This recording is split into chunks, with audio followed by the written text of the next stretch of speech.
Bien, hoy seguimos con el proceso de tratar de entender en el siglo XXI qué fue lo que originó y qué hizo durante el siglo XX la Carta de Venecia, que se firma en 1964 y que cumple ahora 50 años de firmada. En este sentido, la escuela se siente obligada a tomar en cuenta ese documento que fue en su momento, a mi juicio, el documento para el patrimonio cultural más importante del siglo XX. Porque además de la Carta de Venecia, que protege o trata de proteger a todos los monumentos arquitectónicos, en la misma fecha y en el mismo lugar surgen tres entidades que sirvieron como proceso de seguimiento del patrimonio cultural. Una de ellas es el ICOMOS Internacional para Monumentos Arquitectónicos, básicamente. Surge también el ICOM para museos, para darle al planeta un poco una mejor forma de llegarse a la exhibición de piezas y su conservación.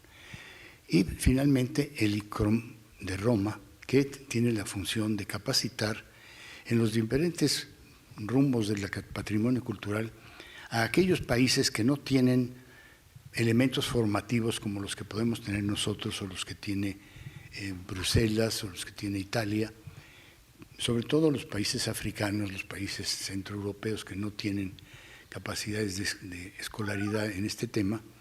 El ICROM de Roma genera becas y cursos de más o menos 6 meses, 2 meses, dependiendo de la especialidad. En fin, hoy nos preocupa como parte de la continuidad de esta mesa sobre el patrimonio cultural y la Carta de Venecia, que no solamente son importantes para esta escuela los monumentos arquitectónicos, sino también los bienes muebles, como puede ser la pintura sobre tabla de los retablos de Coixtlahuaca, Oaxaca, y de Yanguitlán, Oaxaca también, mismos que se restauraron con la responsabilidad de esta escuela y un equipo de alumnos y exalumnos de sus cursos, que a mi juicio hoy no se puede entender la pintura del siglo XVI si no se analiza qué se hizo con esta pintura atribuida a de la Concha, Andrés de la Concha o Andrés de Concha, pintor español llegado a finales del siglo XVI, dentro de una línea más o menos manierista de fin del siglo XVI. Esta ponencia de hoy obtuvo en el premio Coremans del Instituto una, ¿cómo le podríamos llamar sin ser malos? ¿Qué les dieron? ¿Una qué? Mención honorífica. Ah, mención honorífica, porque el instituto no se puso los calzones para darles un premio. Fue la mejor presentación que se hizo en ese premio, pero pues resulta que el instituto no tenía dinero. No tiene dinero cuando no quiere. Pero en fin, las responsables de esta premiación del instituto son Yolanda Madrid, que es la encargada jefa del taller de Caballete, y Magdalena Castaño, que es la asistente de Yolanda. En este mismo equipo funcionó también un personaje que está a mi derecha y que espero se caiga un poquito más adelante, que es un químico que da servicio en esta escuela y hace, bueno, destroza las pinturas tomándoles muestras, no es cierto. Es una de las gentes con más responsabilidad en el análisis de las capas pictóricas que necesitan de su opinión. Estaríamos pensando que si el instituto o las gentes que pagan libros quieren hacer una obra de caridad para la pintura del siglo XVI, tenemos preparado un texto que tendrá algo así como 1000 páginas con toda la imaginería posible de los antes, después de estas restauraciones y los cortes estratigráficos que revelan incluso pigmentos que no estaban condicionados a esa época, pigmentos novedosos, pigmentos que no eran aparentemente lo que debían de ser y que Javier Vázquez, que es nuestro químico, detectó con verdadera fruición y capacidad estas variables y estas diferencias de la pintura de Coixtlahuaca y de la pintura de Yanguitlán sobre tabla. Entonces yo los dejo con estos dos personajes que tratarán de convencerlos a ustedes de la importancia que tiene este universo pictórico del siglo XVI sobre tabla. Gracias.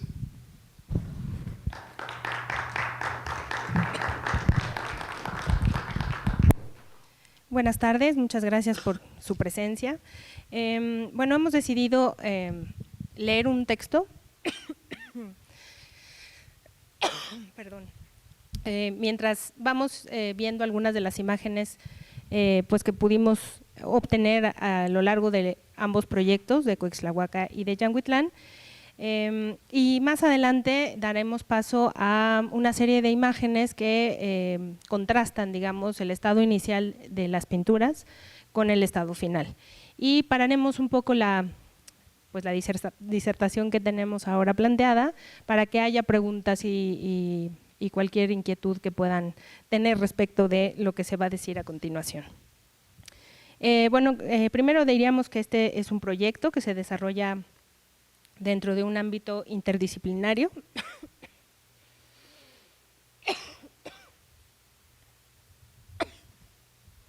Perdón. Algo me pica.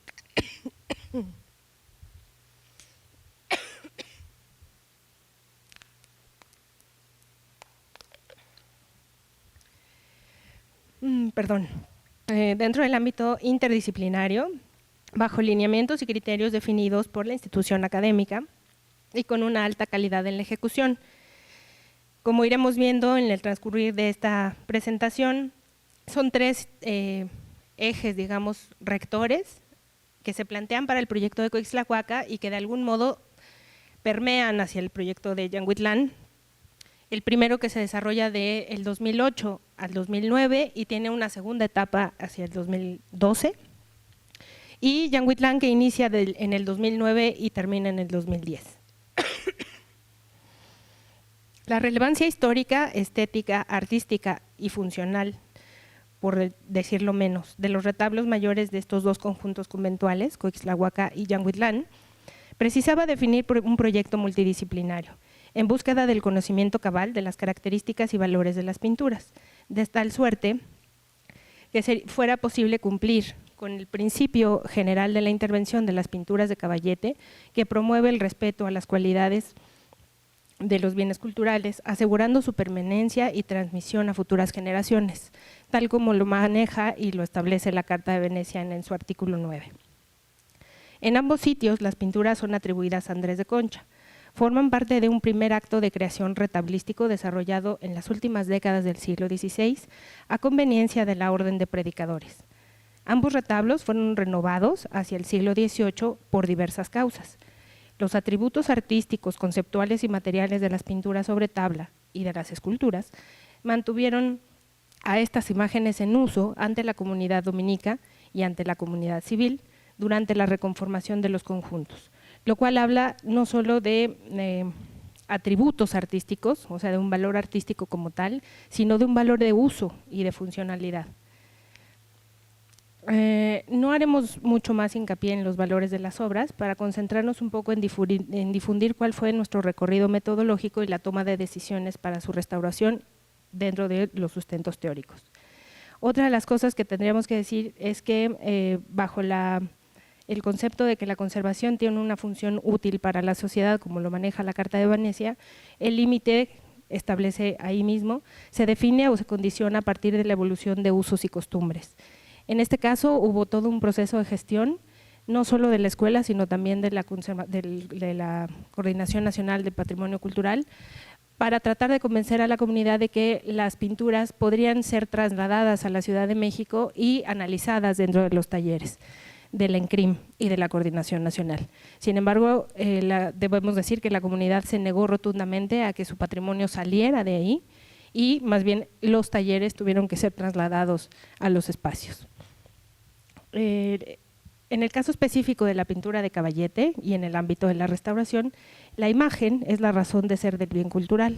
La relevancia de intervenir se establece sobre la materia, pero en función de las características y necesidades de la primera, de la imagen, dado que siempre que se restaura, se prefiguran cambios en alguno de estos aspectos del bien cultural, las acciones a tomar deben sustentarse en normas muy precisas para que aquellos valores del objeto en cuestión que deben permanecer lo hagan de manera íntegra con base en un juicio crítico. Para el caso de la pintura sobre tabla de Yanguitlán y Coixtlahuaca, esta forma de proceder fue imperante porque el patrimonio del siglo XVI es uno de los más escasos, porque ha sido estudiado desde el ámbito de la historia o de la historia del arte, o bien por restauradores que buscaban comprender su materia para poderla intervenir. Sin embargo, en pocas ocasiones habíamos conocido de un proyecto que pudiera desarrollar un proceso integral y multidisciplinario de conocimiento, es decir, desde el ámbito académico, como lo menciona también en el artículo 9 de la Carta de Venecia. Pocos son los proyectos de restauración que admiten la necesidad de realizar valoraciones y revaloraciones del bien cultural antes, durante y después de la restauración. Los cambios que se logran durante el proceso de intervención tienen repercusiones no solo para la obra en sí misma, sino para todas aquellas disciplinas que se dedican a estudiarla, debido a que la mirada de los especialistas se modifica, siendo capaces de apreciar rasgos, formas y detalles que antes estaban ocultos para la huella, por la huella del paso del tiempo. Y debo decir que son detalles que también para la comunidad quedan prácticamente desapercibidos. Por otro lado, las acciones directas de intervención que se suscitan dentro y fuera de la institución establecen con total claridad el o los lineamientos teóricos y los criterios derivados de ellos. La necesidad de restaurar por lo general es tan imperante que el ejercicio se concentra en las decisiones sobre tratamientos y materiales, que aunque tienen que ver con la acción teórica o la delimitación de la acción, casi nunca se definen con claridad. Se dan por sentado o se definen para la redacción de un documento final como justificación a la intervención. En este caso se buscó que el proceso de la toma de decisiones se diera dentro del cuerpo colegiado de especialistas, tomando en consideración todos los aspectos relevantes de la obra en consideración. En la ejecución, en el ejercicio profesional de la restauración, se propone como primer objetivo el registro del estado en el que se encuentra el bien cultural, que es un término, por ejemplo, que no se establece en la Carta de Venecia, a pesar de que ya había sido consensuado desde La Haya en 1954. Y que se refrendará a partir de la UNESCO hasta 1968. El hecho de que se haga todo un registro implica llevar a cabo fotografías con diferentes tipos de luces, levantamientos de características sobre los materiales específicamente, a partir de la observación directa para poder establecer hipótesis sobre los materiales, las técnicas de factura y las transformaciones ocurridas en ello. A partir de esto se indaga en bibliografía y se consigna la valoración tecnológica de contexto y artística, con lo que el restaurador establece una idea sobre el objeto a intervenir, es decir, se hace una idea de su estado inicial, es decir, de su momento de creación o producción, de la intención del autor, del momento y del espacio en el que este acto de creación se genera. Posteriormente se deduce con esta materia, cómo esta materia se fue transformando a lo largo de la vida y se comprende cómo se manifiestan estos cambios frente al restaurador, es decir, se compone un estado actual del objeto. Así se establece una dinámica de alteraciones para construir un sustento de su dictamen y propuesta de intervención, en donde se explicitan las decisiones tomadas y los criterios prácticos. Este estado inicial y estado actual, que es una derivación de los conceptos de Brande y de Paul Philippot, de algún modo se relacionan con el concepto de autenticidad marcado por la Carta de Venecia y el reconocimiento de los sucesos históricos que por primera vez se ponen de manifiestos en un texto como la Carta de Venecia. La mayoría de los lineamientos teóricos de la restauración están estrechamente vinculados con postulados establecidos por arquitectos, críticos de arte, historiadores, principalmente europeos, que buscaron establecer los límites de una restauración, y por premisas consensuadas en reuniones internacionales de arquitectos, arqueólogos, historiadores y restauradores encargados de la preservación del monumento, del arte, de los objetos artísticos, arqueológicos e industriales. Los ejercicios y proposiciones mexicanos se desarrollan a partir de la segunda mitad del siglo XX, y se hace hincapié en la necesidad de hablar de objetos culturales y no solo de arte, pero también se pone énfasis en la relevancia de conservar los valores funcionales y lo intangible. Se considera en este proceso, digamos, de registro y de consideraciones, el establecimiento de la unidad, que es decir, el significado cultural en relación con el sitio, con el retablo en este caso, con el conjunto pictórico de cada uno de los dos lugares y de cada una de las imágenes en sí. El recorrido metodológico realizado antes y durante la intervención de las pinturas de Coixtlahuaca y luego para las de Yanguitlán sirvió de base para tomar 3 decisiones fundamentales. La primera, para definir el tipo de materiales sí a emplear para ciertos procesos de intervención. Este juicio se tenía que basar sobre la identificación de la técnica pictórica presente para tratar de ejercer de manera efectiva el respeto al original como una de nuestras premisas, que tiene que ver con preservar las características de tono, luminosidad y saturación del sistema pictórico. Los estudios de superficie y los análisis químicos arrojaron el empleo de ciertos aglutinantes, de los cuales hablaremos un poco más adelante, que nos permitieron hacer elecciones sobre los adhesivos de manera contundente. La segunda toma de decisiones, que es quizá la más relevante, se dio en torno al barniz, que es una de las capas más superficiales, digamos, de la pintura de Caballete y que se considera como una de las partes originales de la obra. Antecedido a ello, se decidió eliminar todos los materiales ajenos a la obra, pero se buscó que todos los elementos que podían estar afectando la unidad visual del objeto de cada una de las imágenes pudieran recuperar muchísimos detalles que estaban perdidos. Aquí vemos un par de imágenes con los registros de infrarrojo y fluorescencia de luz ultravioleta, en donde podemos ver del lado derecho cómo hay alteraciones importantes por los agregados que encontrábamos. Una de las sorpresas de Coixtlahuaca, esta es una imagen de Coixtlahuaca, es que pensábamos que era un conjunto pictórico no intervenido, es decir, nunca jamás tocado. Y pues a lo largo de la intervención fuimos viendo que era mucho más, que algunas de las imágenes, al menos 3, habían sido intervenidas en varios momentos de su historia. Del lado izquierdo, en la imagen de infrarrojo, podemos ver además lo que impacta, es la zona perimetral que está señalando Javier ahora, que está tapada por el marco. Como decíamos en un inicio, los retablos son del siglo XVIII y recuperan las pinturas del siglo XVI, pero en el siglo XVIII le ponen un marco que cubre casi 30 centímetros en cada esquina y bueno, una buena cantidad de la periferia. El marco como tal es parte del conjunto del retablo, es parte del mueble del retablo, entonces prácticamente no había nada que hacer. Y sí debo decir que hubo alguien que nos sugirió que interviniéramos las pinturas sin quitarle los marcos porque era más fácil. Entonces, obviamente nos negamos porque la unidad visual pues no es solo lo que se ve, ¿no? Es toda la materia que está en la superficie. ¿Pasamos? Ahí vemos una imagen de Yanguitlán, es la adoración de los pastores. Otra vez en infrarrojo, una imagen en infrarrojo que desafortunadamente pues la institución no cuenta con un aparato específico para hacer este tipo de análisis y los datos arrojados realmente fueron muy menores.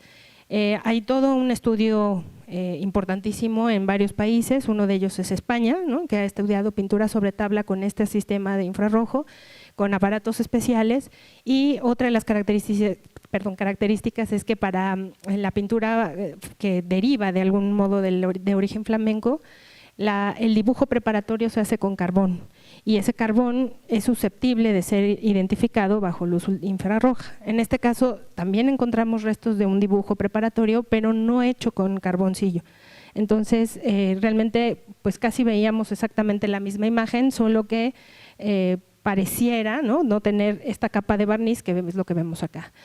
Lo que se señala, digamos, en tono verde amarillento son las zonas que están cubiertas por un barniz, o más bien por varias capas de barniz, y las zonas negras corresponden a agregados pictóricos que fueron colocados durante la historia de vida de las piezas.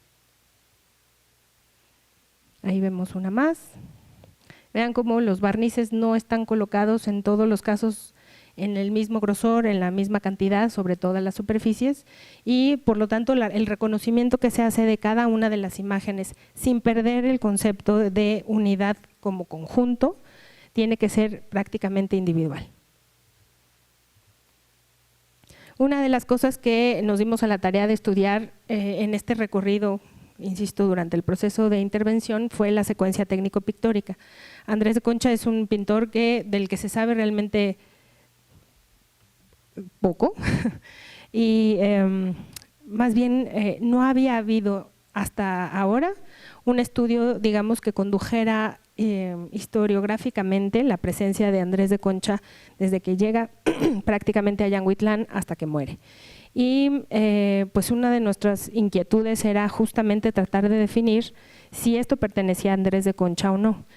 El primer trabajo que se hizo fue en Coixtlahuaca, como ya se los mencioné, y la verdad es que las características artísticas o las cualidades artísticas y plásticas que tiene el conjunto pictórico es impresionante.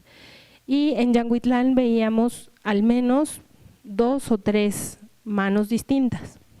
Entonces, una de las cosas que intentábamos a partir de la secuencia técnico-pictórica era tratar de identificar no solo la materialidad, sino ciertas intenciones en el manejo de la plástica.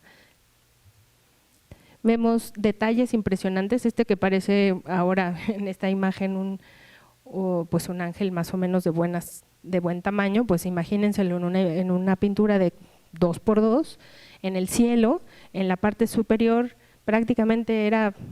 Bueno, ¿no? De 5 centímetros, casi está, es más, está un poco más grande ahora.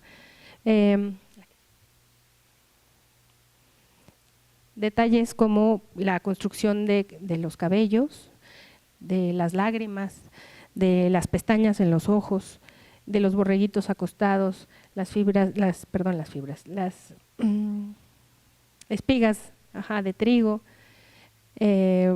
las telas, ¿no? Es otro de los grandes hallazgos que tenemos en estas pinturas, un hermosísimo burro que apareció en la adoración de los pastores en Coixtlahuaca, y el detalle, ¿no? de encarnaciones en las manos y en las caras de los diferentes personajes.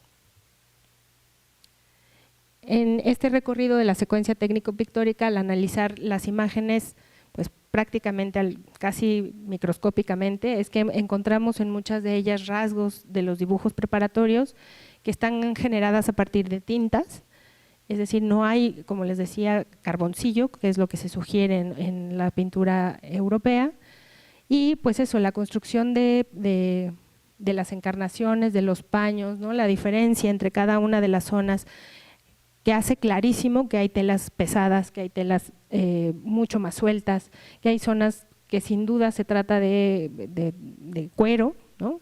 Y incluso el manejo de encarnaciones de la Virgen respecto de los pastores y del niño Jesús, que es totalmente distinto. Vean aquí cómo apenas se alcanzan a ver, pero sí hay vestigios, digamos, de una línea que prefigura la forma y después se va haciendo la construcción de las encarnaciones. Fuimos a los tratados también, pensando que Andrés de Concha era un pintor sevillano y que se había formado pues en un ámbito muy cosmopolita para la época. Empezamos a encontrar indicios en los tratados como de Cennini, Armenini, León Battista Alberti, sobre la construcción pictórica, que es exactamente idéntica a la forma en la que construye, al menos en las pinturas del retablo de Coixtlahuaca. Vean cómo cada uno de los deditos está trabajado de manera, de manera muy exquisita, incluso los ojos. El estado de conservación de los dos conjuntos no variaba mucho, pero sí tenía un cambio importante y que está relacionado con la técnica de factura.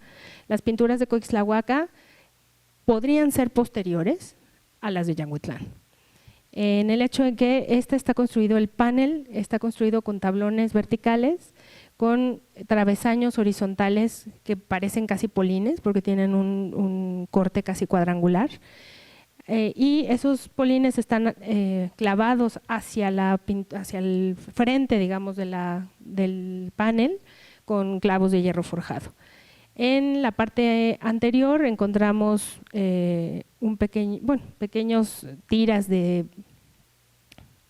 tripa y de fibras mezcladas con cola que se colocaban sobre el panel de madera para poder irlo preparando hasta, digamos, por estratos, hasta tener una superficie lo más lisa posible y poder construir la capa pictórica.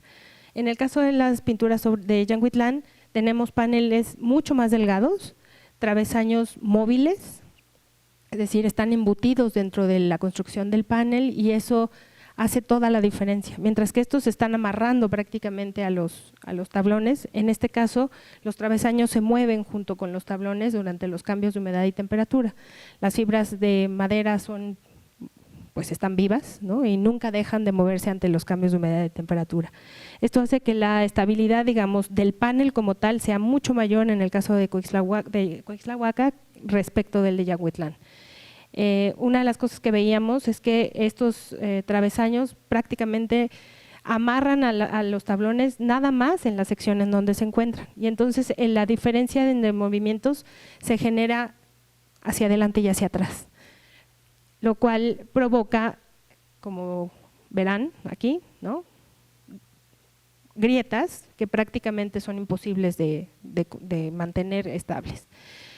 Otra de las grandes aportaciones, digamos, a la tecnología en el caso de Coixtlahuaca es la presencia de un entelado general, es decir, en vez de las fibras que se colocaron en Jan Huitlán por la parte de enfrente, en este caso se puso una tela de lino pegada completita por el frente. Entonces es casi una pintura de caballete, ¿no?, exenta, pegada sobre los tablones. Y si se fijan, ¿no?, aún a pesar del grado de deterioro o de transformación de los barnices superficiales, la textura es totalmente distinta. En este caso es mucho más rugosa la textura por la presencia de este enfibrado, mientras que en el caso de Coixtlahuaca teníamos una absoluta tersura en la superficie que está dada justamente por la presencia de este textil. Aquí unos detalles.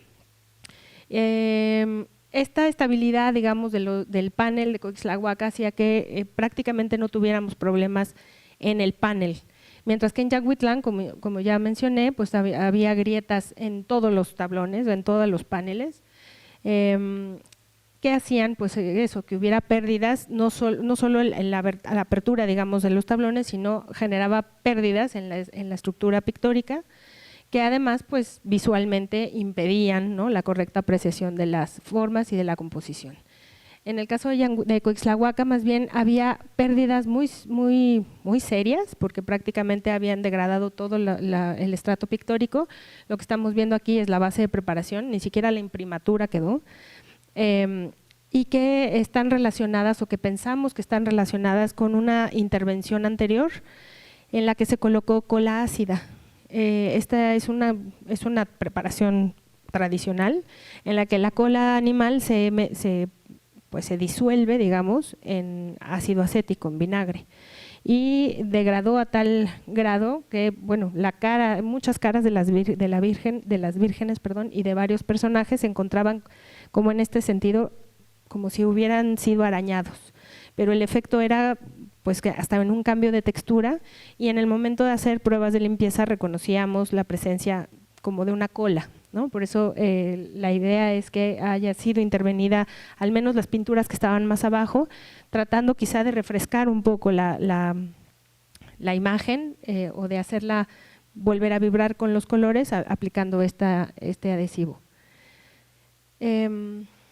Aquí vemos el segundo tema que les había yo mencionado. El rebaje de barniz es uno de los procesos más complicados en la pintura de caballete y en el cual pues el restaurador tiene que ser absolutamente consciente de lo que está haciendo, dado que se trata de la eliminación parcial de un estrato, digamos, de la pintura.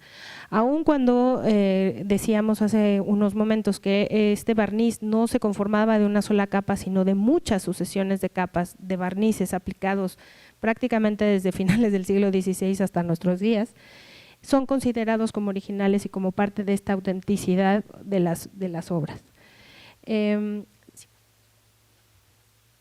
Estas son algunas de las imágenes y se empezaron a hacer pequeñas pruebas en diferentes puntos para saber hasta dónde íbamos a hacer un cambio, hasta qué punto íbamos a generar un cambio esperado, obviamente, para recuperar volúmenes, detalles, colores, tonalidades, pinceladas, texturas y en sí misma, ¿no?, la composición por planos.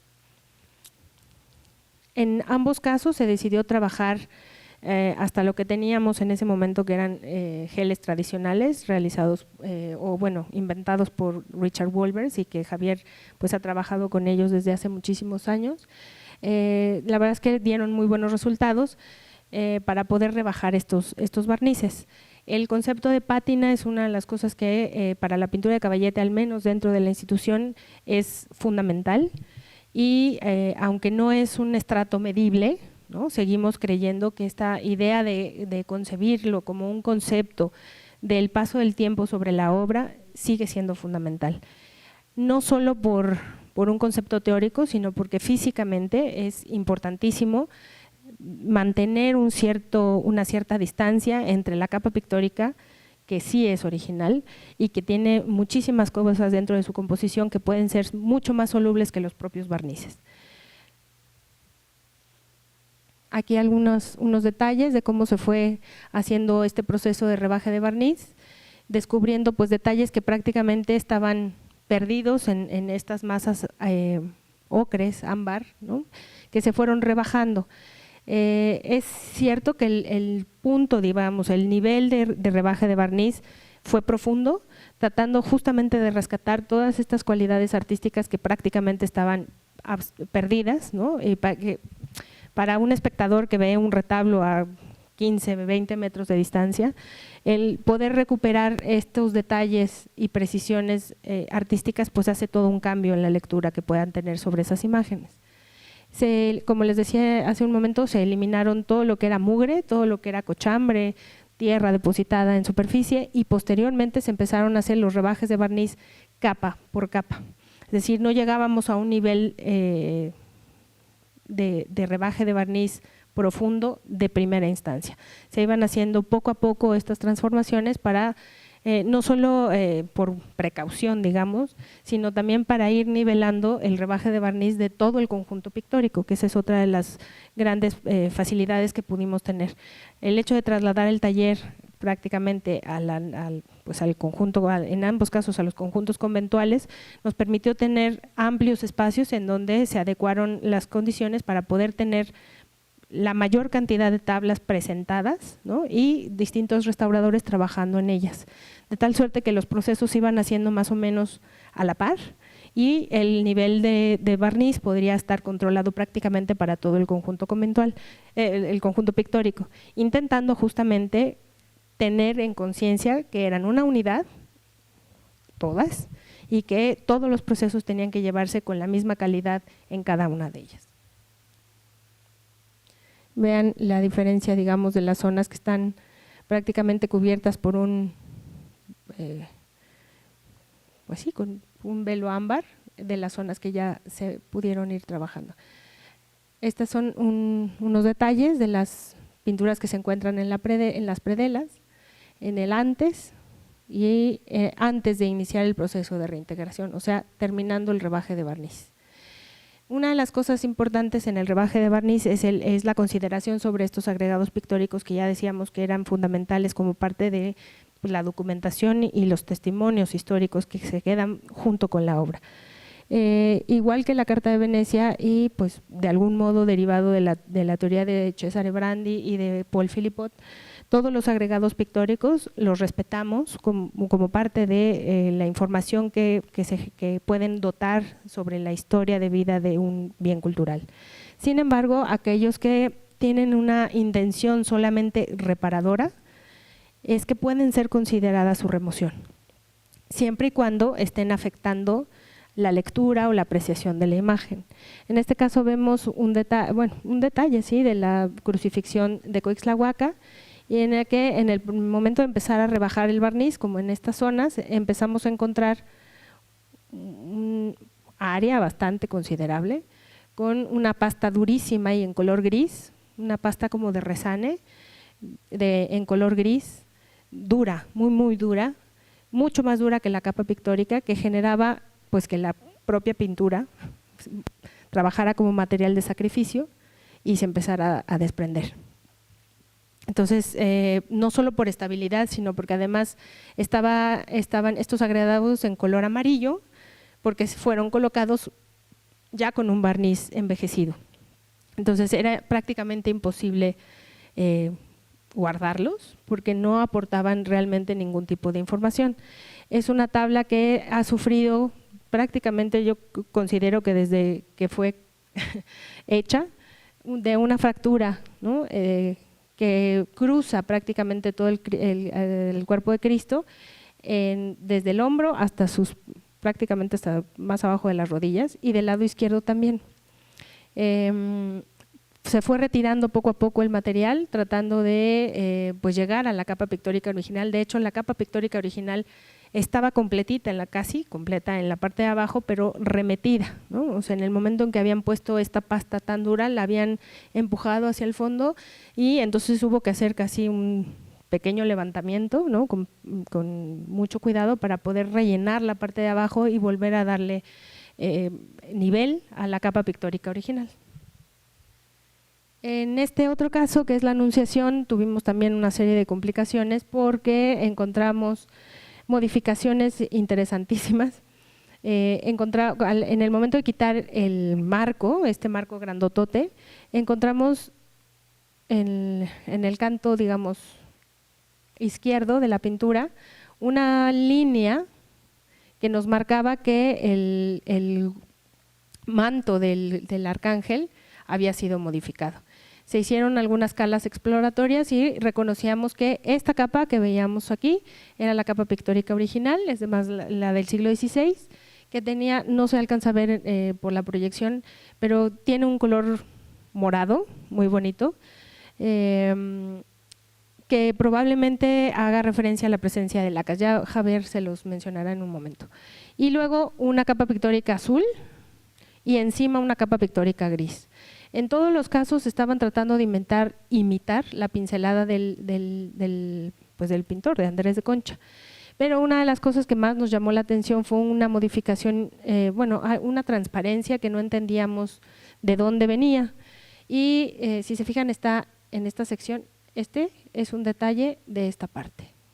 Entonces empezamos a hacer estudios, análisis con rayos X, que fue también toda una complicación porque tuvimos que quedarnos sin baño durante varios días para poderlo convertir en un estudio de revelado de placas de rayos X.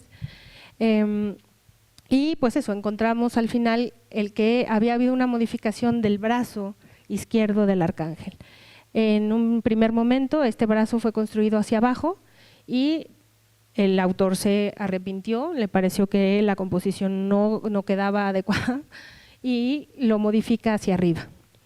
En ese mismo sentido, vemos cómo por la transparencia del propio óleo que al secar cambia su índice de refracción y permite reconocer capas subyacentes, veíamos muchas modificaciones, no solo en el caso de este brazo, y de la modificación de los colores en el manto del arcángel, sino pequeñísimos detalles, ¿no? Como vemos en estas otras diapositivas, de cambios, ¿no? Que fueron prácticamente al final, digamos, de la composición. En realidad nunca entendimos o nunca tuvimos documentación fehaciente histórica que nos pudiera remitir a un cambio de gusto, a un cambio de intención pictórica o de una modificación que no fuera necesariamente del pintor, sino muy cercana a la construcción de la obra. Por lo tanto, decidimos dejar todos estos agregados pictóricos, aún a pesar del profe Cama que se resistía a dejar este horrible manto. La verdad es que en relación a la calidad pictórica que tiene todo el conjunto, pues sí es un manto que ya después de haber estado viendo toda la obra, realmente es muy feo.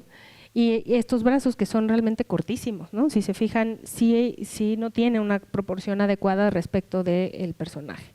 Sin embargo, al no tener documentaciones, insisto, documental, se decidieron respetarlos Y pues eso, ya dirá la tecnología de algunos años más adelante si podemos tener otro tipo de datos.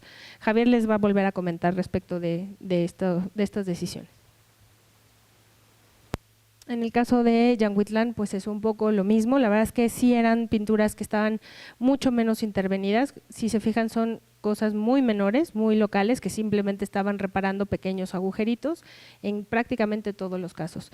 Yanguitlán había sido intervenido en el mueble del retablo y las esculturas en el 1998 por la Coordinación Nacional de Conservación del Patrimonio Cultural del INAH. De hecho, hubo todo un proyecto con el Getty. Y pues bueno, habíamos estado nosotros involucrados como seminario taller de restauración de pintura de caballete, hicimos una práctica en 1998 para hacer el rebaje de barniz de 2 de las pinturas. El resto de estas intervenciones eran anteriores a esas intervenciones de 1998 y dado que se encontraban prácticamente sobre varias capas de barniz, se decidió eliminarlas.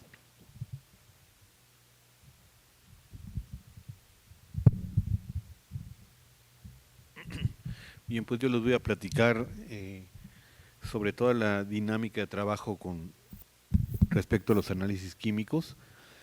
Y bueno, inicialmente quiero mencionarles que desde hace aproximadamente unos 20, 22 años venimos trabajando con esta dinámica en el taller de pintura de caballete, incorporando a los jóvenes estudiantes de restauración en las técnicas analíticas.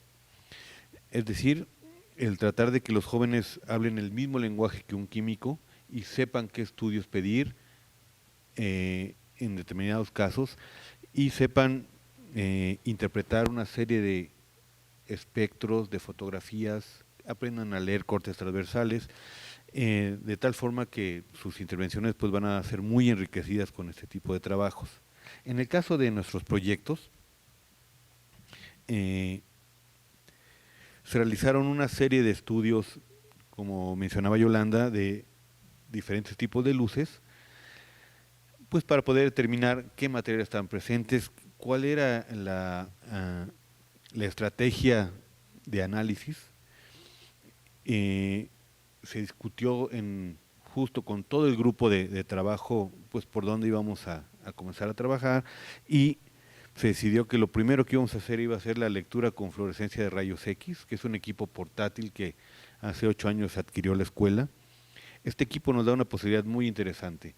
Es un equipo portátil, el análisis que brinda es un análisis elemental, pero en elemental nos referimos a elementos químicos, no que sea básico, sino nos da la presencia de diferentes elementos químicos.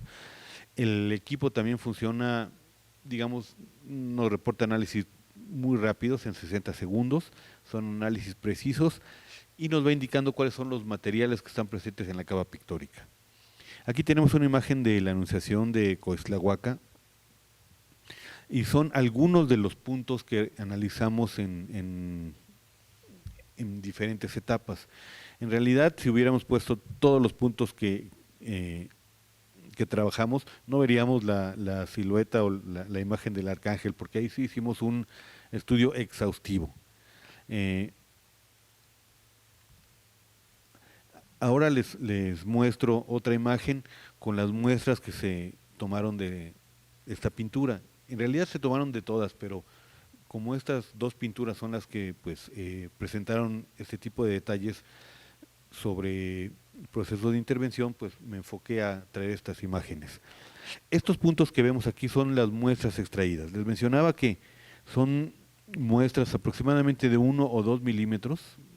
Siempre se trata de que la muestra sea extremadamente pequeña. Hay ocasiones en que por las condiciones de la obra, las condiciones de los estratos pueden ser un poco mayores, pero por lo general tratamos de que dañen lo menos posible la calidad estética de la obra. Y entonces, como podemos observar, vemos muestras en diferentes colores. Inicialmente comenzamos con las muestras en color verde y posteriormente comenzamos a revisar, a solicitar más muestras para poder comprender qué era lo que estaba sucediendo en el arcángel, ¿no? Y entonces, bueno, fueron una gran cantidad de estudios los que se fueron realizando. Estas muestras se incluyen o se encapsulan en una resina digamos como si fuera un pequeño botón, se pule, se trabaja hasta que la superficie pictórica esté expuesta, ¿no? Aquí tenemos una imagen de un corte transversal, de una muestra. Esta fue extraída de esta parte del faldellín azul del arcángel y vamos a darle una lectura a este corte transversal. Como les decía, esta más o menos mide 1 milímetro y medio. Inicialmente tenemos la base de preparación, que es la que está pegada directamente a la tela, es decir, aquí tendríamos la tela de lino, y aquí abajo tendríamos el soporte de madera. La función de esta base de preparación fue el sellar el poro y permitir una homogeneidad para que la capa pictórica llegara y fuera mucho más lisa. Posteriormente viene una capa café muy delgada. El maestro Andrés de Concha selló la capa de preparación. Esta preparación está constituida por sulfato de calcio y el sellarla significa pues como impermeabilizar nuestra base de preparación. Posteriormente él aplicó una capa gris muy clara que según los tratados y el vocabulario en pintura de caballete se llama imprimatura. Esta imprimatura nos va a permitir recibir ya nuestra capa pictórica, pero aparte va a dar unas calidades ópticas muy importantes. Siendo de un color gris, pues va a favorecer a que se puedan aplicar prácticamente todos los colores del espectro cromático. Posteriormente se aplicó esta capa que vemos aquí. Es una mezcla de rojo con pigmento azul para dar una apariencia morada. Y este es el original, es decir, el primero que se aplicó. Estas están constituidas por una serie de materiales muy interesantes. La paleta pictórica manejada por Andrés de Concha en Yanguitlán tenía características realmente maravillosas. Él supo emplear pigmentos minerales, como pueden ser estos, y supo emplear colorantes naturales, como pueden ser estos. Estos pigmentos minerales están constituidos por azurita, englobados en una matriz de blanco de plomo o albayalde.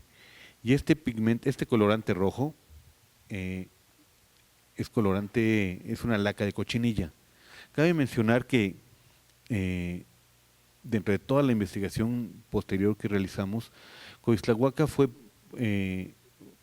uno de los lugares de las poblaciones que estaban al lado del camino del comercio de grana, cochinilla y de añil. Nosotros esperábamos encontrarlo y afortunadamente tuvimos la presencia en muchísimos colores, tanto rojos como morados, como encarnaciones de grana cochinilla. Posteriormente se aplicó esta capa que vemos, digamos, verdosa, y encima tenemos una capa de barniz. Esta también está constituida por azurita, algunas partículas de hematita. Continuamos con nuestra lectura y vamos a ver otra capa más. Aquí la vamos siguiendo. Esta ya es una intervención posterior con principalmente azurita. Tenemos algo de grana cochinilla y finalmente tenemos la capa actual, digamos, la capa que se observa que también está constituida por azurita. La azurita es un mineral derivado del cobre, es un carbonato básico de cobre y que tiene realmente un color un color azul maravilloso. Una de las características que Andrés de Concha dio a estas pinturas fue el grano del molido del pigmento. Si el pigmento se llega a moler de una manera, digamos, máxima, donde no podemos observar las partículas, el color azul se pierde. Si este molido es un molido mucho más grueso, como en este caso, obtiene él un color azul y muy intenso, ¿no? Y esto es parte de este trabajo donde los maestros pintores saben en qué momento parar el molido, agregar el aglutinante y dar este colorido, ¿no? Ay, antes de que te pase, lo que mencionábamos hace rato es que no habíamos encontrado documentación histórica que nos permitiera definir a qué tipo de intervención, o sea, en qué momento se habían generado estas modificaciones. Y esperábamos que la ciencia nos abriera la luz y era exactamente el mismo pigmento, más o menos trabajado de las mismas formas. Entonces no había manera realmente como de identificar el momento preciso en el que se habían hecho estas modificaciones. Por eso se decide respetarlas. Aquí en esta imagen tenemos otra muestra tomada de esta sección de la encarnación del brazo del arcángel. Entonces aquí ya sospechamos, al saber que hubo un arrepentimiento, sospechamos que debe de haber algo abajo de esta capa, ¿no? Y aquí tenemos el corte, tenemos primero, bueno, aquí la muestra no se extrajo completamente, esta capa amarilla oscura pertenece a la parte de abajo, vemos una serie de partículas amarillo naranja, después vemos la capa de la luz, un barniz, restos de un barniz y después esta capa, esta encarnación.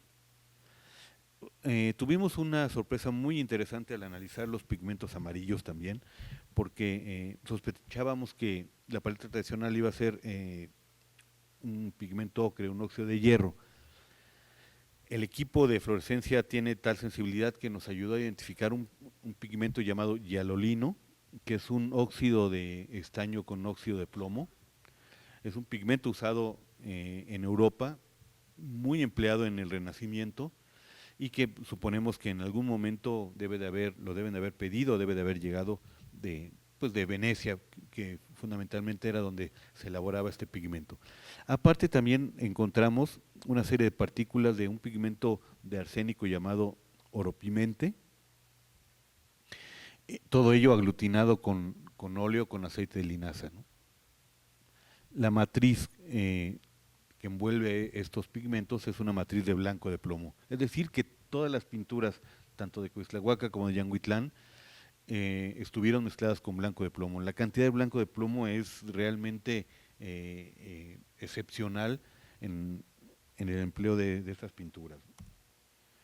Las muestras también las llevamos a la microscopía electrónica de barrido, que es digamos un microscopio que ya no tiene oculares, funciona con electrones y funciona mediante la conducción de ellos. Entonces, en la imagen de abajo en blanco y negro tenemos este corte transversal tomada con ese microscopio y la de arriba es una comparación. Lo que quiero mostrar aquí es cómo los pigmentos de plomo, los pigmentos de una alta densidad en su masa atómica van a ser muy brillantes. Los pigmentos donde su constituyente tiene una masa atómica menor van a ser grises e incluso hasta negros. El carbono en este caso se vería negro, como lo vemos en esta sección. Esta rayita que vemos aquí es un barniz orgánico principalmente compuesto de carbono.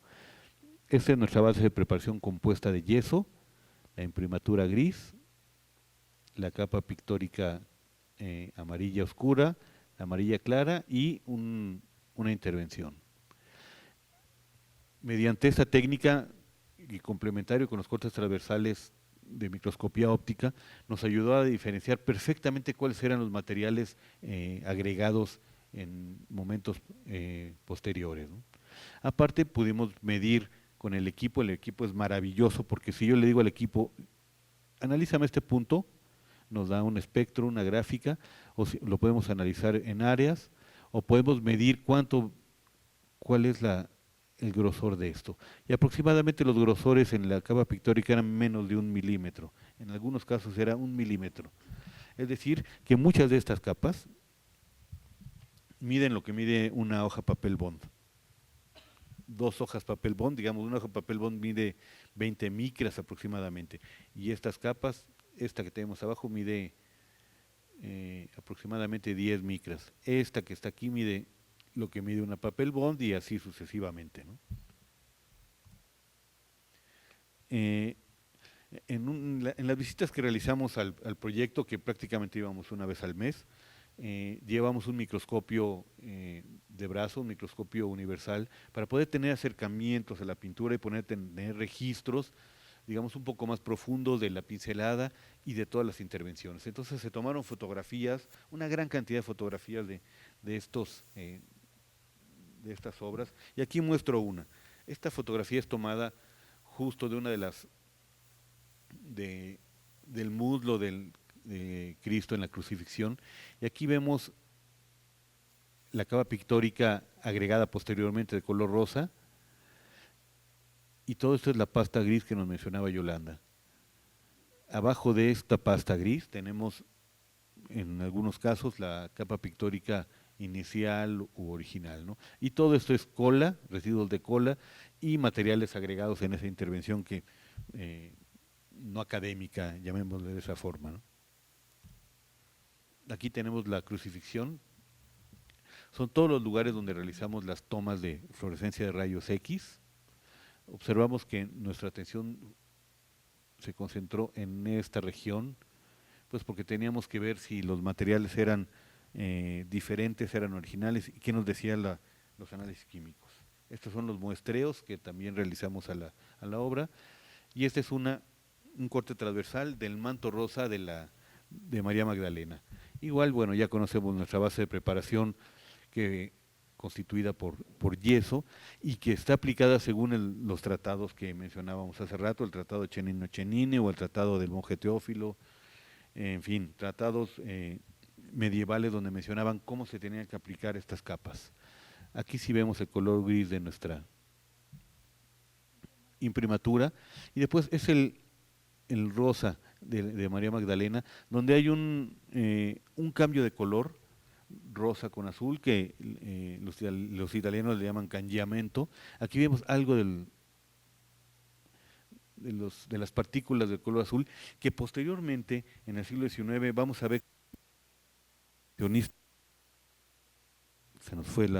los impresionistas manejan justo esta yuxtaposición de colores y este contraste, ¿no?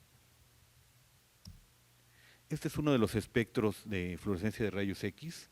Este es el rosa del vestido de María Magdalena. Este espectro lo podemos explicar de una manera, digamos, sencilla. Los elementos químicos tienen dentro protones y neutrones, y en la órbita tienen electrones. Entonces, si nosotros a estos electrones le damos la suficiente energía para que puedan brincar de un nivel a otro nivel, digamos, de la planta baja al mezanín y del mezanín al primer piso, por poner un ejemplo haciendo esa analogía, le damos la energía con rayos X y los electrones brincan, pero ellos van a requerir estar en su estado basal y regresan otra vez. Y en esa instancia de regreso es cuando emiten fluorescencia de rayos X. Y según el tamaño del átomo va a ser la cantidad de líneas que vamos a ver. En este caso vemos esta es línea de plomo, aquí tenemos esta y esta chiquilla. Esta que está acá, tendríamos 4 líneas de plomo. El plomo nos está indicando que hay un pigmento, básicamente sería albayalde. Acá tenemos una pequeña línea del estaño y la asociamos con el hialolino. Tenemos algo de mercurio y esto lo asociamos con cinabrio, restos de calcio asociado al sulfato de calcio, alguna tierra de sombra, y tenemos el cobre que está presente en el mineral de azurita, ¿no? Estos son 2 ejemplos de diferentes lugares de encarnaciones en la crucifixión. Aquí estamos observando nuestra encarnación original y después vemos una pasta compuesta de carbonato de calcio aglutinada con tierra y con una bola de sustancias, digamos, no puras, aglutinada con cola. Después vemos un barniz y otra vez otra encarnación y el barniz, ¿no? Aquí vemos una encarnación mucho más rosácea y vemos cómo fue aplicada una encarnación verde, café verdosa, semejando a lo mórbido. Y vean cómo tenemos aquí un barniz extremadamente grueso, ¿no? Finalmente ese es otro de los de los espectros. Se fue, ¿verdad? Y quiero terminar mi intervención con esta imagen de Yanguitlán, es el descendimiento. También las pinturas fueron sometidas a estos procesos de análisis químico. Y aquí tenemos un corte transversal que es completamente diferente. Aquí nos está marcando una forma de trabajo diferente y consideramos que fue otra persona la que pintó estas obras, ¿no? Tenemos una base de preparación, una imprimación, en algunos casos es gris muy oscura, en este caso es ligeramente gris blancuzca. Aquí tenemos la capa pictórica original y la capa pictórica posterior, y un barniz extremadamente grueso. Este es el espectro, donde nos indica que nuestro pigmento es básicamente un pigmento de cobre que nosotros lo asociamos con azurita, ¿no? Y finalmente el estudio de toda la técnica pictórica nos ofreció una gama de pigmentos, digamos, muy innovadora para ese momento, para esa época. Encontramos aproximadamente 10, 12 materiales pictóricos que empleó Andrés de Concha. Encontramos azurita, encontramos malaquita en los verdes, en los rojos encontramos hematita, cinabrio, grana cochinilla, y en los amarillos fue donde encontramos variedad. Tenemos los ocres, el hialolino, el oropimente, y algo que finalmente quería mencionar es de que también Andrés de Concha utilizó una serie de lacas naturales, lacas de diferentes colores, lacas rojas como la cochinilla, utilizó añil en forma de laca y utilizó una laca amarilla que todavía no hemos podido identificar debido a que el tamaño de la muestra es muy pequeño y nos da una serie de señales muy diferentes a lo que hemos encontrado, ¿no? Entonces, bueno, hicimos eco, digamos, de prácticamente 2 artículos de la Carta de Venecia, el artículo 6 y el artículo 11, en el que se habla de esta valiosa aportación de todas las épocas y de que todo arreglo que altera las relaciones de volumen y de color pueden ser desechadas. El tercer punto fundamental de estos 2 proyectos fue el proceso de reintegración, que un poquito más adelante veremos ya, insisto, el estado inicial de las obras y el cómo dejamos estas pinturas después de la restauración. Igual hay retablos desde prácticamente el siglo XVII, ahí sí creo que hay algunos ejemplos ya más entrado al siglo XIX, quizás las primeras décadas del siglo XIX. Muchos de ellos están, al menos en Yanguitlán se intervinieron ya 2, uno de ellos Cerredora prácticamente en la época de los 90, y pues hay unas zonas que habían sido intervenidas en el 90 del retablo mayor de Yanguitlán que vuelven a ser intervenidas en el 2009, en el 2009-2010,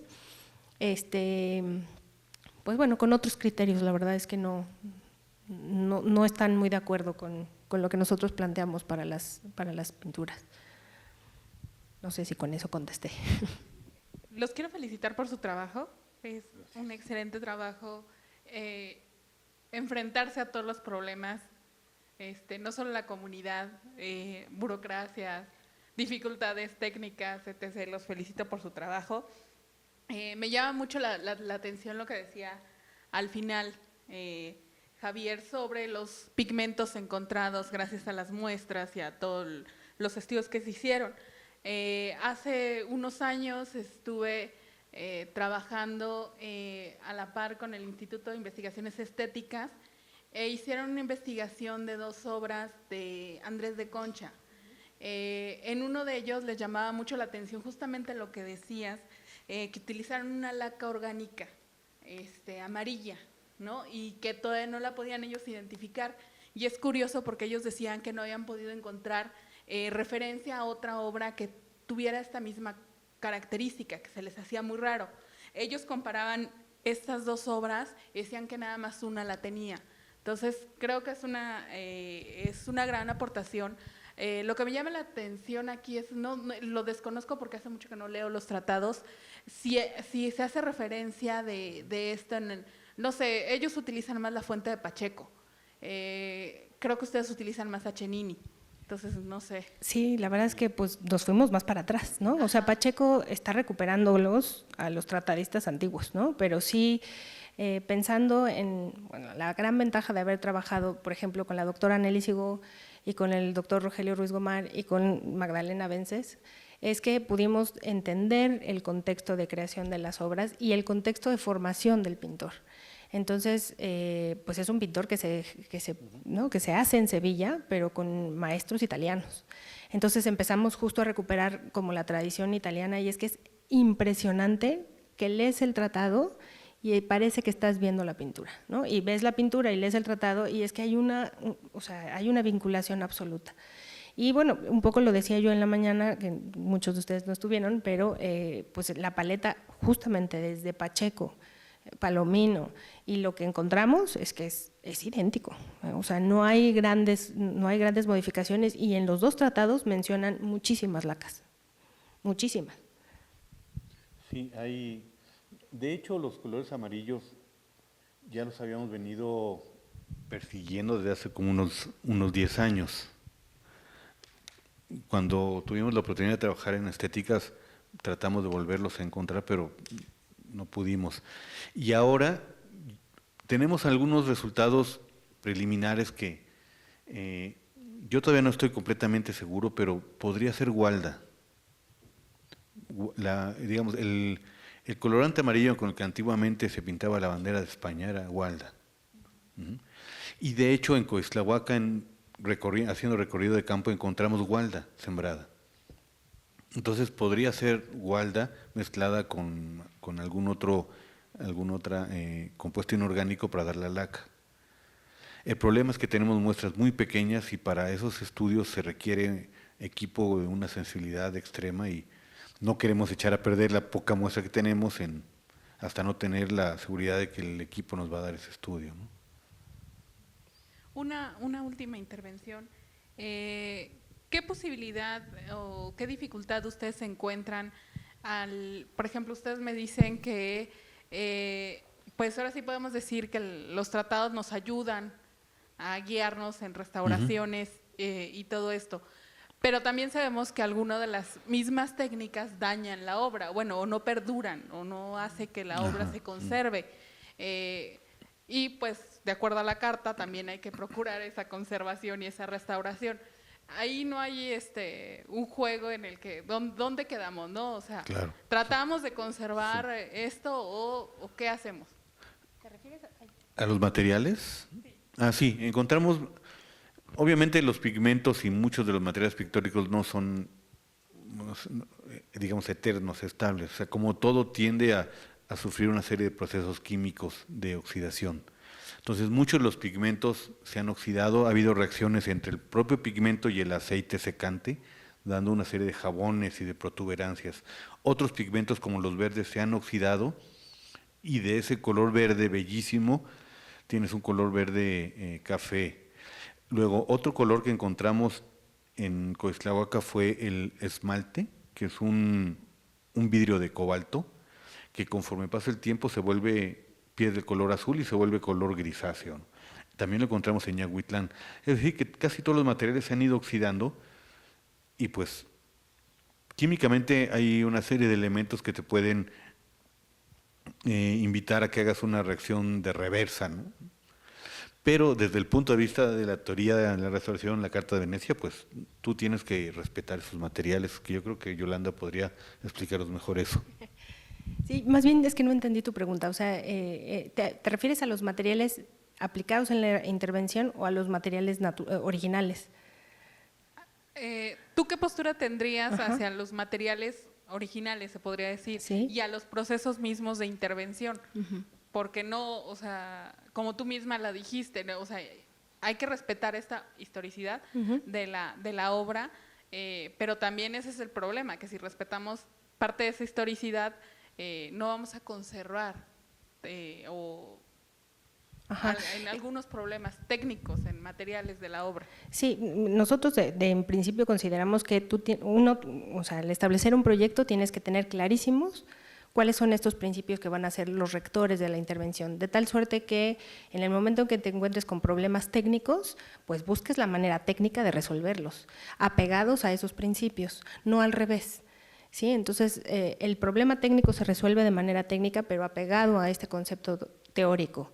Y pues sí, para nosotros la parte esta, como dices tú, histórica o historicista, que tiene que ver con la pátina, que tiene que ver con todos los agregados que pueda tener pictóricos en el transcurso de su vida, consideramos que deben ser respetados, igual que todos los materiales que están presentes, ¿no? Entonces, las intervenciones, por ejemplo, sobre los paneles fueron solamente en las zonas de las grietas, no se aplicaron consolidantes, no se aplicaron más que ciertos fumigantes para poder mantener o preservar la madera un poco más de tiempo.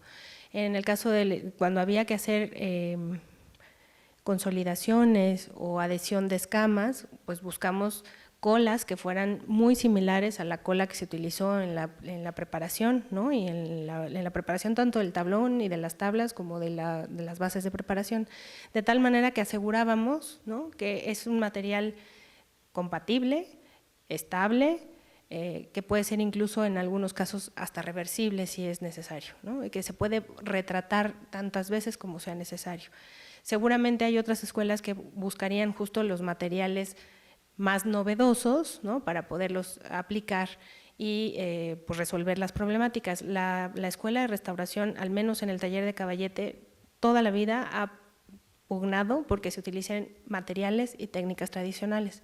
Entonces hemos estado haciendo análisis no solo de las técnicas, sino también sobre materiales de restauración históricamente, ¿no?, para poder entender cómo se van a comportar esos materiales y poder seguir defendiendo nuestra postura frente al uso de materiales sintéticos que sabemos que pueden ser estables bajo ciertas condiciones, pero en este caso teníamos pinturas que iban a estar en un contexto, pues, ¿no?, poco controlado. Ni se controla la humedad, ni la temperatura, ni la luz, nada está controlado ahí, ¿no? Están prácticamente viviendo con su entorno, que es el edificio, ¿no?, con la cantidad de gente que entra, con las pocas o muchas velas que se prendan, ¿no? Aunque ha habido un proceso de concientización hacia la población de no prender velas y demás, pues sabemos que en algún momento se va a dar y que pues es parte de su uso y de su función y que tendremos que seguir, ¿no?, haciendo ejercicios de mantenimiento, que es otra de las cosas que se menciona en la Carta de Venecia, ¿no? No solo es restauras y te vas, ¿no? O sea, hay que hacer mantenimiento previo y post a una intervención. No sé si con eso contesté. Gracias.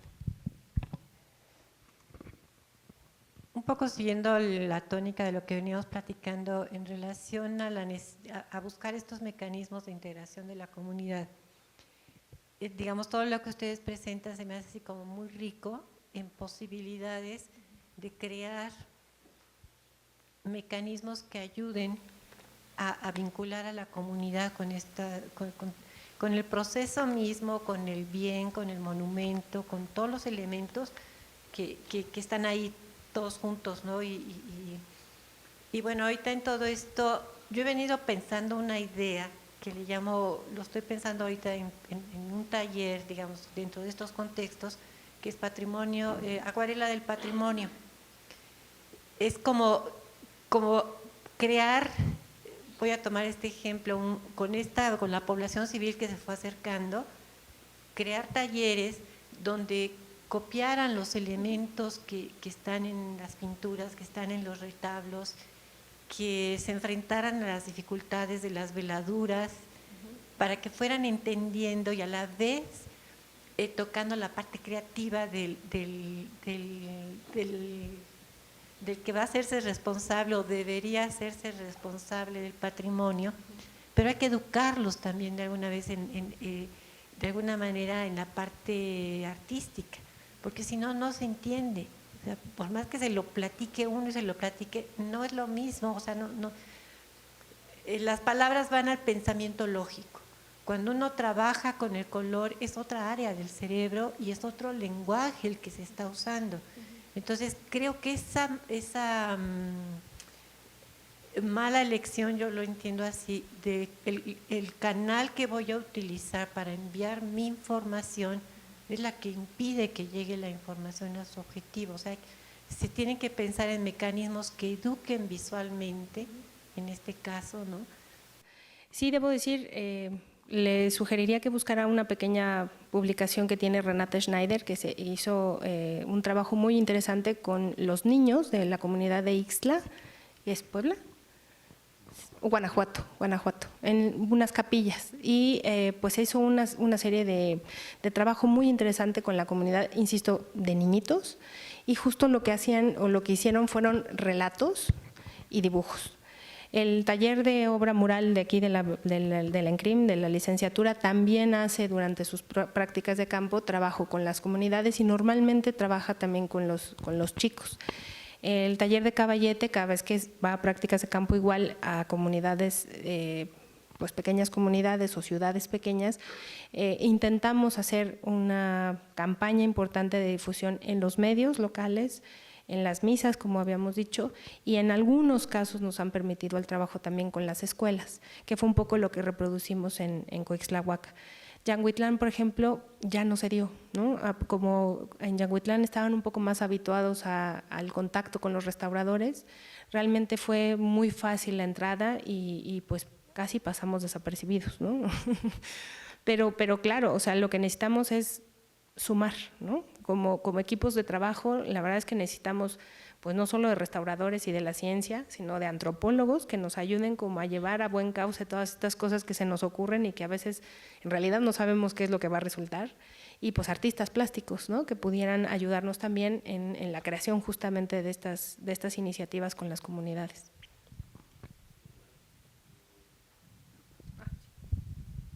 ¿Ya nadie más?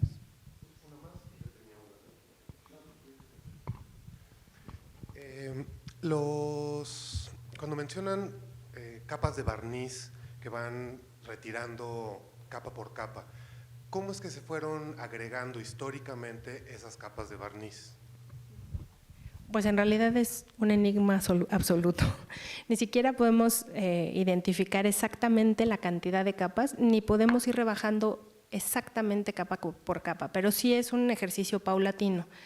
Siempre les digo que es un ejercicio de paciencia absoluta, ¿no? Porque pues uno esperaría de pronto encontrar un azul, ¿no? Y si es el cielo quieres encontrar rauda y velozmente el color azul, pero es un ejercicio que tiene que ser tan medido, tan pues eso, paciente, ¿no? Para no agredir la capa pictórica, que por eso decimos que tiene que ser capas por capas. Desafortunadamente, esto que mencionábamos hace rato, que es pues la historia de nuestra disciplina, prácticamente desde la época de los prehispánicos y que se mantiene durante todo el ejercicio novohispano en el mantenimiento de la obra en uso y función, pues tiene que ver con la aplicación justamente en muchos de los casos, al menos en pintura de caballete, con la aplicación de capas de barniz. Dado que se van envejeciendo, ¿no? Podemos hablar pues a lo mejor de unos 20 o 30 años en el que ya se empieza a notar un cambio en una resina. Pues eso, a lo largo de 80 años seguramente ya se notaba mucho más café o mucho más amarillenta. Eso sin contar la cantidad de hollín que se deposita en las superficies por la cantidad de iluminación que era la de la época. Entonces se van generando capas cafés que en algunos puntos de su envejecimiento, si tú aplicas otro barniz encima, vuelve, ¿no?, a cobrar lustre la superficie. Y entonces pues se mantiene otro poquito y al cabo de otros 80 años otra vez y otra vez y otra vez, ¿no? Es un proceso de mantenimiento, digamos, ¿no?, que pues de algún modo hace eco de nuestra profesión. Desafortunadamente no hay registros, ¿no? Nunca hay un solo registro de en tal año vino fulano de tal y le puso tal cosa, no, nunca, jamás. O sea, lo sabemos por la materialidad, ¿no? Y porque pues podemos ver a veces cortes en el microscopio electrónico de barrido que pues, realmente a veces es la única manera en la que te puedes dar cuenta que hay varios estratos de barniz. Y eso porque identificas justo los puntos de mugre que hay entre las capas de barnices. Bueno, una pregunta, y tengo muchísimas, ¿no? Pero creo que por el tiempo. Me llama mucho la atención que sí, el proceso de la fortuna historiográfica que tiene Andrés de Concha pues es bastante, ¿no? Y que no, esos no son los únicos episodios de trabajo de este autor. Para el trabajo del retablo, pues supuestamente o posiblemente haya sido evidencia de un taller, ¿no? Y eso es visible como en las diferentes manos que están trabajando estas pinturas. ¿Hasta qué punto llegaron y qué relación pueden tener hacia otros retablos que no solo están en Oaxaca, sino también en otros lugares. La verdad es que el trabajo riquísimo que hizo Rogelio Ruiz Gomar, justo de un proceso historiográfico muy minucioso de la ubicación, digamos, precisa de dónde estaba Andrés de Concha y Pereins, que de algún modo sabemos que estuvieron trabajando en algún punto juntos, es impresionante. Y yo te diría que hay dos datos muy importantes. Uno es que todos los datos, así hechos históricos, dan cuenta de que en realidad Andrés de Concha trabajaba con una empresa, ¿no? O sea, él vino a ser una empresa de pintura. Y de pronto pues aparece que durante 2 o 3 meses ha estado en la Ciudad de México, en la Ciudad de Oaxaca, en Coixtlahuaca, ¿no? Y que bueno, ahorita se dice fácil, ¿no? Porque tomas el coche y llegas en 6 horas, pero en el siglo XVI, ¿no? Pues el mayor tiempo lo dedicaban en el traslado. Entonces, de que seguramente hubo un ejército detrás de Andrés de Concha, lo hubo.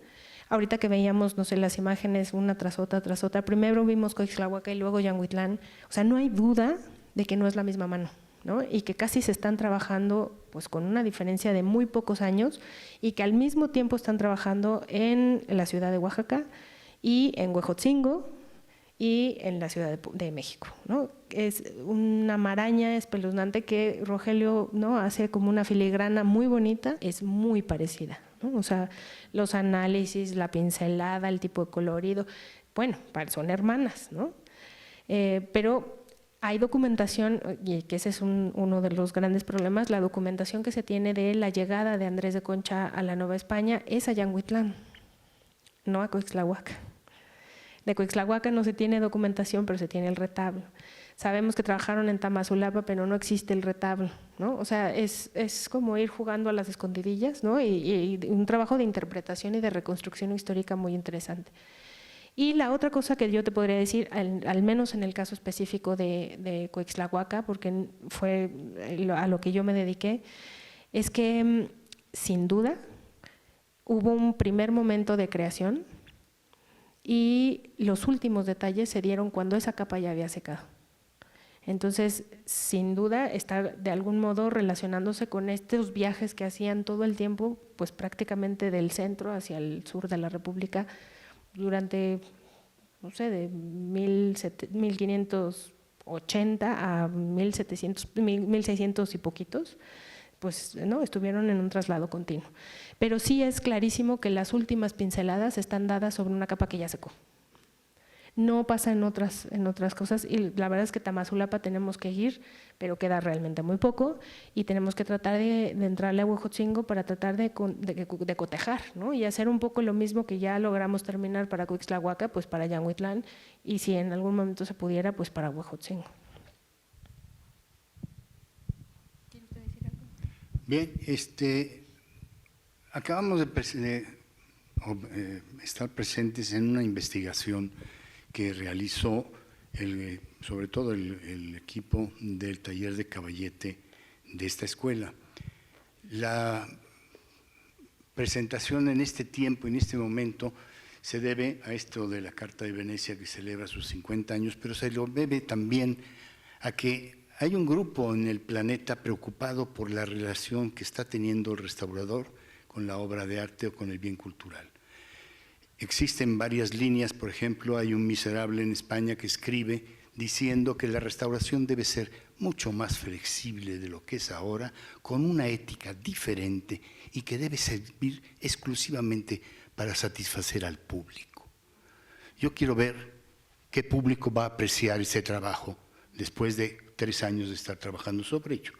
Entonces sí estamos preocupados por cómo de alguna manera hemos vuelto a la época casi de Viollet-le-Duc y necesitamos un John Ruskin que lo critique. Y posiblemente de esta escuela pudiéramos hacer una crítica a otras experiencias que están dando vueltas en algunas obras de este mismo país que han sido pues destrozadas a priori por gente que recibe poder y que ahí anda.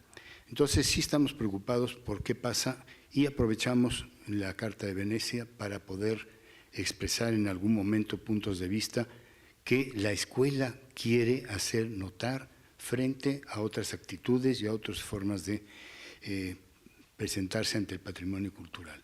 Entonces, yo les ruego que sigan ustedes atentos a los programas que van a seguir, porque todo este año estamos sobre posibles temas de presentación de ejemplos que se han realizado, casi todos ellos dentro de la Carta de Venecia.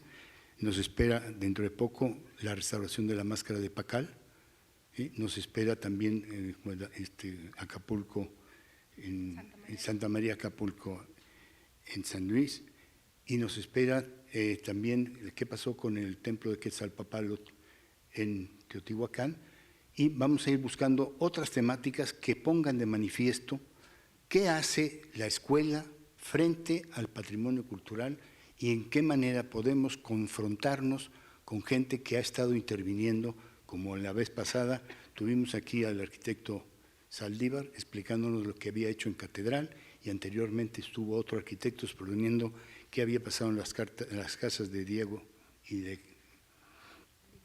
Frida Kahlo ¿dónde se llama esto? Bueno, ahí donde está el Museo de San Angelín. Entonces, sí creemos que es importante que encontremos en ustedes oídos y opiniones.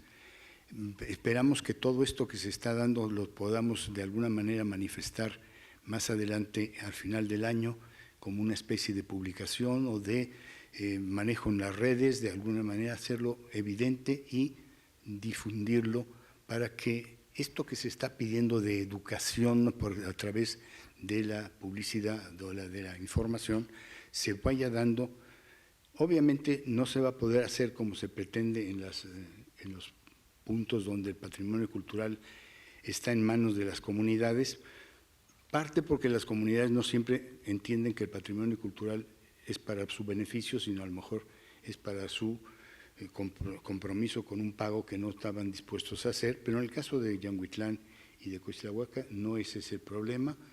Como podemos ver en otros lugares que la comunidad se ha hecho apropiada del patrimonio cultural, es dueña de ese patrimonio cultural, pero está esperando, está necesitando que proyectos como este los justifiquen y les permitan ser los herederos de ese patrimonio cultural. Cuando se dijo aquí que la eliminación de un brazo o no había sido producto de una duda, no, fue aplicada la Carta de Venecia. La restauración se detiene donde empieza la hipótesis. Estábamos ante una hipótesis de eliminar toda una parte del cuadro, pretendiendo que a lo mejor había un brazo debajo. Entonces, esta es también una de las líneas que la escuela ha manejado, aunque la Carta de Venecia ha sido para monumentos arquitectónicos, la hemos traducido a bienes muebles y la estamos implementando desde hace 50 años. Bien, espero que podamos seguirnos viendo en este foro y gracias por su presencia.